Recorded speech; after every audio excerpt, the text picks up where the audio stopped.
Madam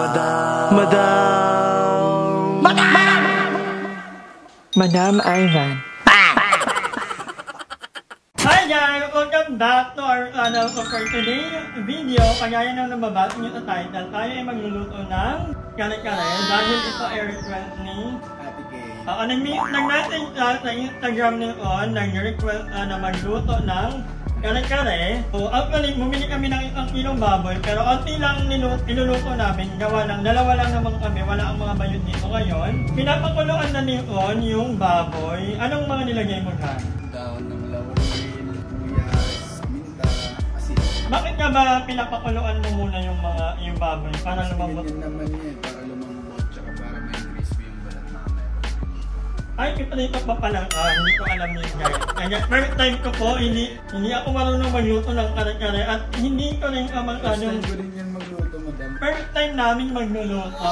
So parang aaralin muna lang. Ay, kumbaga hindi pa ito magiging perfect, pero we will give our best. At meron tayong ibang mga ingredients dito na kita nyo. Meron tayong talong, and then meron tayong pepper, meron tayong itaw, and of course, ang peanut butter.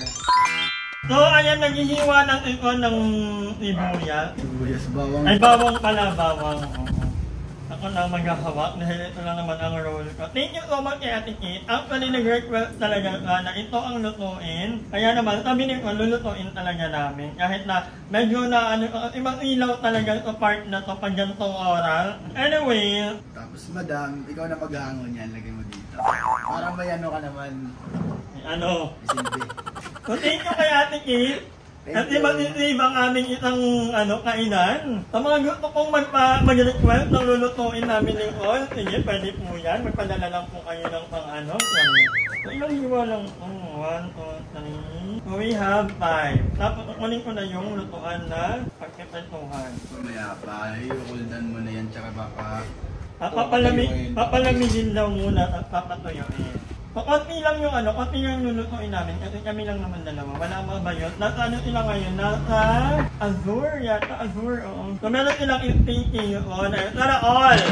So, kami busy kasi kami. Abangan nyo sa isa ko pang vlog. Explain ko kung bakit medyo busy kami ngayon.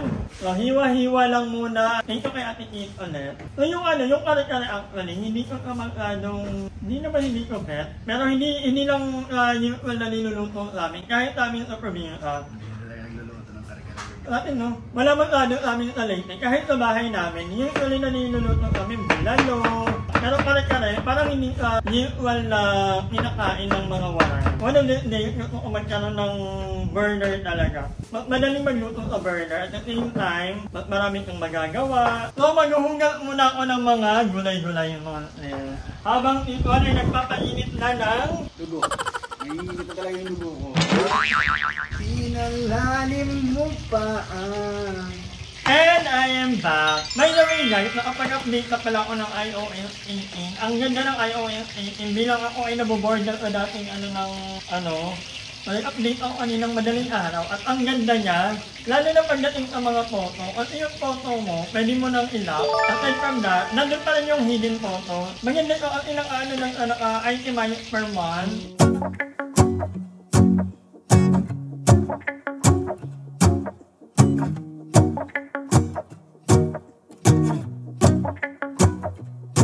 Let's go outside, the snow is falling down and every child is having so much fun. The snowman is twice the size as me with a smile as quirky as mine. We're holding hands to keep each other warm while we're Hugasan ko pala kasi marumi pa. Actually mga kangonger, alam ko naman yung about hugas. Siyempre, nakikinig lang tayo para alam nyo din na hugasan. Pero ako alam ko talaga na tinatanggal lang yung may uod or may parang may bulok. So kaya lang yan kasi palaban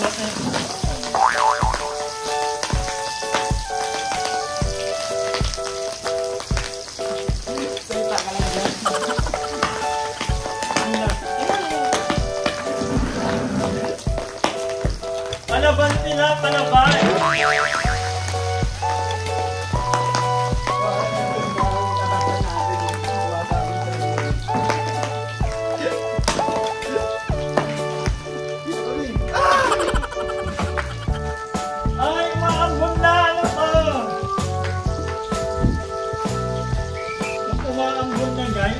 maya lumipat na kami sa gilid. So, yun, kapag nagluluto, habang nagluluto, pag nandun sa lahat ng mga hindi niya ginagamit, hinuhugasan niya kaagad. So, para after ng, kunyari, naluto na, wala nang hugasan. Ayaw niya nung may natitirang hugasin. Ako naman, okay lang, after na nanguluto, ako maghugas. Hindi, habang nagluluto, naghuhugas. Babalik din ko sana, kaya lang ayaw ko baka mamaya pumutok. Buti na lang nakapaglaban ako kanina, o kahit na umuulan na ngayon, umaambon na, laban lang. Para may kinakasalatik balang, bilang kasabihan kapag mainit at biglang umuulan, may kinakasalatik balang. So ay mga kawanger, tapos na pong palituhin ang ating main ingredient na baboy. So medyo luto na ito, pwede na nga itong kainin kung tutusin. And ngayon, medyo pipituhin na natin ang talong. Kaunti lang yung mantika guys, hindi naman kailangan deep fry. At pwede ka rin gumamit ng maraming gulay or depende lang sa budget ninyo kung medyo nagtitipid kayo, pagkasahin nyo lang yung pera nyo. So hindi rin kailangan na merong fry or kailangan kompleto lahat. Depende lang din yung sa panlasa nyo kung ano yung mga narip nyong isaling o kare-kare. Depende yan sa budget ninyo. Ang mahalaga naman is may baboy, may main ingredients natin. Pwede kare-kare na baka. Hindi ko alam. Pwede kare-kare walang gulay. Hindi din. So hindi siya kare-kare. Pwede, hindi kompleto. At depende kasi sa budget ng hindi naman lahat may kakayahan na bumili ng lahat ng gulay or lahat ng pwede namang yung sakto lang. Pero kare-kare talaga, kung kompleto lahat ng mga rekado, ng Actually, hindi naman yung gulay madam yung mahal dyan, yung sauce talaga. Pura lang naman yung gulay. Yung sauce. Pero mahal na rin kasi yung ngayon, yung talong, yung tatlong ganun na talong, na yun, 48 pesos. Pero ako, sa pinaka-favorite niya talaga na gulay ay ang french fry. At ito ang palaya, given na yung ang palaya eh. Pero ito, ang sarap nito kahit ilagay mo lang ang sardinas, basta nilaga ito, masarap. Yung talong, hindi ko masyadong bitay. Wala talaga akong ilbit na ganito. Napansin ko, nung ako lang mag-isa, kaya ko magluto, pero paulit-ulit ang niluluto. Ito, paksiw, noodle, basta yung mga madadali lang. Pero kasi may kasama tayo, yun nga, may nag-comment na yun na mahilig daw ako sa kasama sa bahay na marunong magluto. Kaya yan natin yung Junel, si Ate Jo, yan magagaling yun sila magluto. Kasi maganda nga naman, pag marunong magluto, kasi hindi mo na paproblemahin yung pagkain. Yung hindi kagaya ko, paulit-ulit lang niluluto ko, noodle, marito, noodle, marito, kaya hindi na ako masyado nagko-corn beef. Ngayon ko na naalala. Kumatalang dati favorite ko ang corn beef, nalalagyan ng itlog. Ngayon mga healthy na talaga ang aking mga pinakain. Like what? Nangyuulam tayo ng mga gulay-gulay. Yung isda. At hindi lang pa dito ang luto ng isda. May may... Marunong naman ako guys. Kaya ko naman pag ako lang mag-isay. Kasi napipilitan ako. Wala naman akong ibang choice, di ba? Wala akong ibang aasahan. Kundi sarili ko lang. So, nagluluto ako. Pero pag may kasama ako na alam kong magaling magluto, ibibigay ko na sa kanila yung yung opportunity. Pero pag magaling ko magluto, mainitin lang ako lumiyan. So ayan mga kawanger, mag-double time na tayo kaya dalawa na ang lutuan natin. Para magpapabili, kumuha na kami ng ito pang lutuan. Hindi ko alam sa BNT yata ito. And speaking of BNT, hindi ko alam anong mga ganap ng kanilang lahat ngayon. Pero yung ibang naka-outing ko nakaraan para naka-outing sila. Hindi ko nakaraan na dito. At si Jeko, huli ko nakita si Jeko nung lamay ni Mother Key. So medyo busy kami ngayon dito. Lalo na ako kasi may mga inaaral ako. Kasi para mag-materialize na. Lalo na at may lakad ako ngayon. Hindi ko alam, end of the month yata. Supposedly, ngayong September 20 yun. Kaya lang na-move forward. Gawa nga ng medyo na nila rin yung binyag na pupuntahan ko. So yeah, that's going to be in Cebu. Pupunta kami ng Cebu and then baka mag-side trip kami going to Palawan. Dahil namimit ko magdagat. Gagawa na tayo ng Papula. Ang alplete ay pampapalagay. Para sa mga hindi nakakaalam, ito yung alplete. Alam nila yan. Ako lang pala hindi marunong. Kamawang nilalang. O ayan, habang inaano niya na yung gulay, nakakamute talaga may burner, no? Ito yung sa manghihipper. Actually, nakaraan, may tinignan na kami ng sa mall. Yata, medyo mahal. 4,000 something. Galing Germany ng half cook lang yung yung pagkakaluto natin sa mga gulay, except for the talong kasi pangit daw yung plating kapag masyadong lata yung mga gulay. So, kailangan half cook lang ka. Pero para sa mga kagaya ko na hindi pa makain hindi masyadong lutong gulay, don't worry kasi pwede nyo namang lutuin ulit according sa inyong panlasa. So, kukunin mo yung buto ng akwete kasi hindi mo yata kailangan yan. Sarap ko madam, try mo. Try mo, init-init. So, yung mga kawanger, ginagawa na ngayon ang ng ating kare-kare. Hindi ko alam, wala akong ni katiting na idea na ganito pala ang paggawa ng kare-kare. So, at least yan may natututunan din ako. So, mahalaga rin ang North Cube nila ng ating pampasarap. Pork ba ito? So, ayan na. Malapit na. Ayan, inihiwa na ang napakakarami na baboy. So, ayan na guys, ang plating ng ating kare-kare. So, ayan mga kawanger, tapos na ang lutuin ito ng ating kare-kare na requested by Ate Kate. Thank you so much, Ate Kate. Ayan, looking forward kami sa iba pang mga request. Ayun ang bumili ng lulutuin. Ang ganito pala yung kare-kare. Alam niyo, hindi ako kumakain ng kare-kare. Dami talagang version ng kare-kare. Ito yung... Kaya tinanong ko si Ate Kate kung anong gusto mong version. Ito, like, first time ko pang lutuin. Okay naman. Pero mukha akong masarap. Tikman na natin. Thank you. Okay na. At yun na yung plating niyo. Luto pa naman yung lagi maganda ang plating. Niyan naman, pag maganda ang plating, nakakaano ang kirain. Huwag mong kainin. Parang yung cake. Sobrang gandang cake. Tapos manghihila yung Lasa ko yung butter, ay yung peanut butter.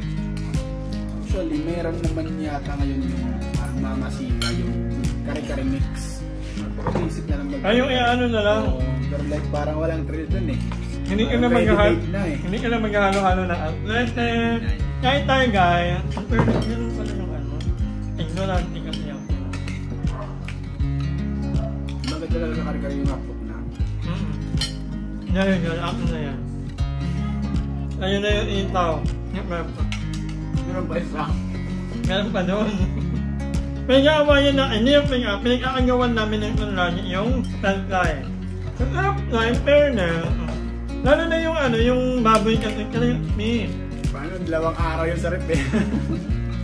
Kahit anong stress mo, pag like nakakatingin ka ng mga sarap na kabagkain, mga cravings mo, nagtigman mo, makawala talaga yung stress mo. Pero pag madalian lang yun, wala. Ba't ka ba na eh? Tara. Kain mo na kami gaya. Walang halo eh. Hindi ako pala kain ng pero narapan ako. Madam, ito na yung coke mo. Ayun, alam mo yung meat na masakit? Sabi ko nila, ang sarap in fairness. Ako, I would rate the 1 to 10. Mga 8. Mga 8.5. Actually, kung ako lang kanina, tinitingnan ko hindi na ako, maarte kasi ito magluto. Ayaw niya na makalat yung pinaglulutuan niya. Tapos gusto niya, sa kanila kasi yung lutuan nila malapit sa lababo. So habang nagluluto, naghuhugas ka. Ganun ka magluto. Para after ng luto niya, malinis na yung lababo. Wala lang hugasin. Kaya kanina, kung mapapansin nyo, nakakunot yung noon niya kasi hindi siya sanay ng gano'n. Gusto niya na malapit na lababo. Kaya ako hindi pwede kasi gusto ko maganda naman yung view. Kasi pag doon kami magluluto, makalat. Kaya pag gusto naman natin bigyan ng maayos na setting yung mga nanonood. Diba? Pero sa totoo lang, hindi siya sanay sa may mga nagkalat, gano'n. Ako lang din naman madam. Minsan, ginahanap mo yung dati, yung lababo nyo na patanggal lahat eh. Hindi ka naman para magtapon ng basura doon sa, lalabas ka pa doon, magtapon ng basura lahat nandyan. Lababo, sa last ng lababo, basurahan niya, kahit ikanan mo lang yung mga balat ng pinaglaban, ganun lang, napid lang yung lahat, tapos, nandyan lahat. Dati, nagluluto kami sa loob, kaya lang, napansin ko yung mantika, nag-aano sa sahig. Pag may tumalsik, ako lang naman ang nagmamap. Kaya sabi ko, ayaw ko na lang sa loob magluluto. Yung kanin pwede, pero yung mga ulam, no. Kapagod ako mag-map. First time ko magluto at higit ng kare-kare, Hindi ko na-expect ganito kasarap. Siguro sasarap naman yung basta kinumpleto ng mga ingredients eh. Ano lang? Mami. Oo, dahil mahiling niya magluto. Abangan nyo kasi magtatayo kami dito ng snack time. So, pwede kayo tumambay dito. Marami kami yung offer sa inyo. Pwede kami mag-offer ng babae. Ano yun? Mag-offer kami ng coffee or mga madaling lutuin na snack. Pwede kayo tumambay dito. Magpentuhan tayo, tumambay tayo dito sa bahay. Sayang naman, ito na ang galing magluto. So, pero inaaral pa namin ano yung mga pwede namin i-offer sa inyo pag pumunta kayo dito. Yung mga madadali lang, kasi hindi na pwede yung pagod, di ba? Hindi natin nabigyan yung tita. Tita, sorry.